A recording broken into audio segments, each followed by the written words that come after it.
Я пишу учебное пособие. Мы с сыном совместно занимаемся тэквондо. Интересуешься наукой и прогрессивными идеями? В проекте «Наука-наука» мы расскажем о молодых ученых Удмуртии, их исследованиях и достижениях. Мы познакомим вас с лучшими и перспективными, теми, кто знает, как устроен этот мир с научной точки зрения. Меня зовут Лаги Мария, я ученый в области экологического права.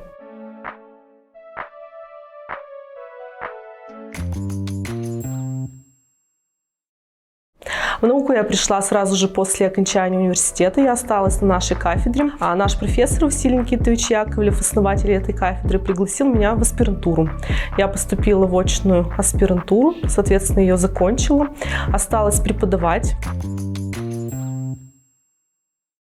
Изучаем мы природоресурсное законодательство, то есть это и горное, водное, энергетическое право Российской Федерации и зарубежных стран. Но базовые предметы у нас экологическое и земельное право. Моя научная деятельность заключается в том, что я пишу, готовлю публикации в рецензируемых научных изданиях, я пишу учебное пособие.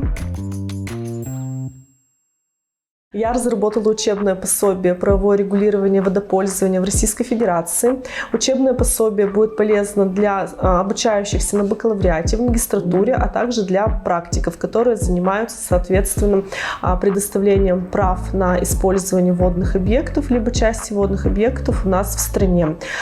Также в пособии представлен анализ судебной практики. Допустим, какому-то предприятию необходимо получить водный объект в пользование для забора, к примеру, водных ресурсов из водного объекта.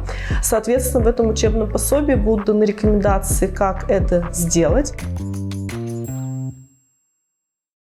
Мы сотрудничаем с молодыми учеными из Москвы. Мы работаем по проектам, делаем исследования по заданию определенных заказчиков. Так, например, у нас был завершенный проект в сфере недропользования, в сфере золотодобычи. Естественно, правовой аспект этих вопросов. Я люблю активно проводить время, к сожалению. Времени свободного на это абсолютно нет, но я люблю кататься на горных лыжах. И последнее увлечение. Мы с сыном совместно занимаемся тэквондо. По воскресеньям мы посещаем семейные тренировки. Она совместная с заведующим нашей кафедрой Екатериной Александровной Белокрыловой, чтобы я наконец-то получила ученое звание доцента. И мы, конечно, к этому идем и верим, что все получится.